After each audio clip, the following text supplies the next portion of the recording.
we're still discussing about sustainable feeding for Ugandans, and this one can never be achieved without food and beverages in hand. And not just that, but healthy feeding and very well intakes around there. We're discussing on how we can achieve that as a country, and Regina Nakayenga is with us, the Managing Director, Rena Beverage Solution, to take us through that particular one. We were still discussing on tracking. Now, if you could highlight for us insightfully about how you track your production and also equipment management around your production area, and also do advise a lot of manufacturers, since you're in the system already. There are people who are looking up to you now.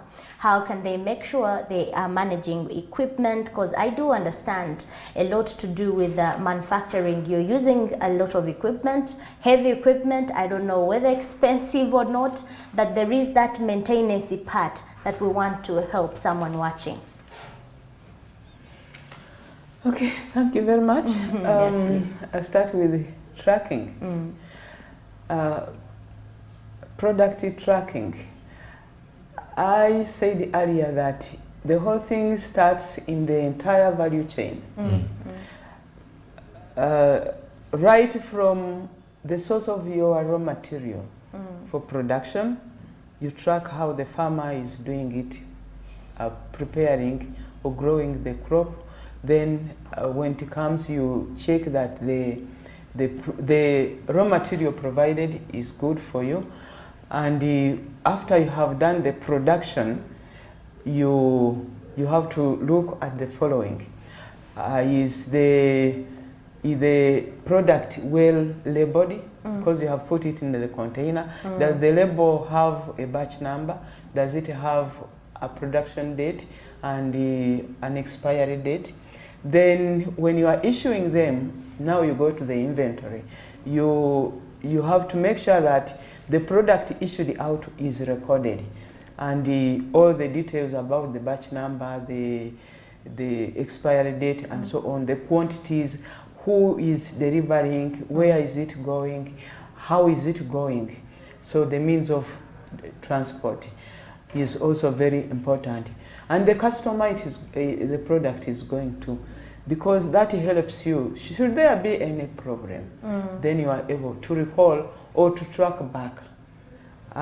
Then for the equipment maintenance, in production we have different equipments, or in food processing we have different equipments and the containers. All of those have to be maintained clean, right from where they are stored. The place should be very clean with the pallets, so that they don't touch the ground or the sides of the walls, and the routine cleaning. What happens if they touch the wall? What happens the if wall the machine may have some contamination. Oh. Some dust is flowing down, or the heat could also be affecting the equipment or the product you have produced. Then the routine cleaning of the equipment during production, after production, and before using them is very, very critical, because contamination can occur at any time. And if you're not cleaned, then you contaminate people's food and their health. Okay, and as my colleague comes in, do you have that heavy equipment that is made here in food processing, that it is easier to replace in case of, damages? Let's help someone who wants to join now, food processing and beverage, that kind of machinery. What should they expect? Machinery depends on what you are processing. You can source it locally, you can also export it. Actually, our machine, apart from the tea bag machine, all of them have been fabricated here through networks. That's great. And I know we have repaired our pasteurizer, I think 3 times now. The bottom gets nearly done, and you replace it. Okay. Madam Regina, we are in a year of economic recovery. 2 years back, we were COVID shocks hit us hard everywhere, globally. How prepared are you for this year? Because I do believe every other sector is preparing for an economic recovery. What are those set plans when you look at the manufacturing side of you? How best do you think you can recover after the outcomes of the pandemic? That is a tough question, but it is all-embracing, right from the volumes of production, so that we increase gradually, revamping our former output. Now that the consumption has increased with the schools opened, our plan is to gradually increase the volumes we are producing. Otherwise they had dropped. Then to also look at the staff, and we mainly now want to go digital, because digital is less expensive. If we digitalize most of our systems, we shall be able to monitor, track our production, our deliveries, and so on and so forth.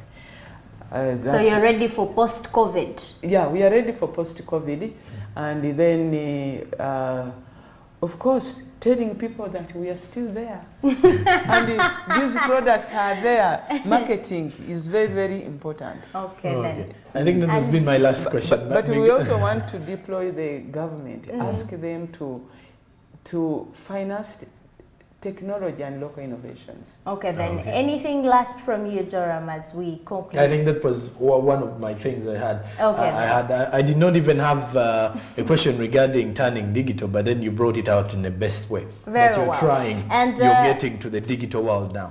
And we wish you the best going digital and making sure you become part of that technological ecosystem. Lastly from me, NEMA is, according to the recent regulations, manufacturers, you're processing juice, you're packaging, I do not know, you could be using plastics, and even when you're dealing with food, the regulation is pinned to the manufacturers from the consumers.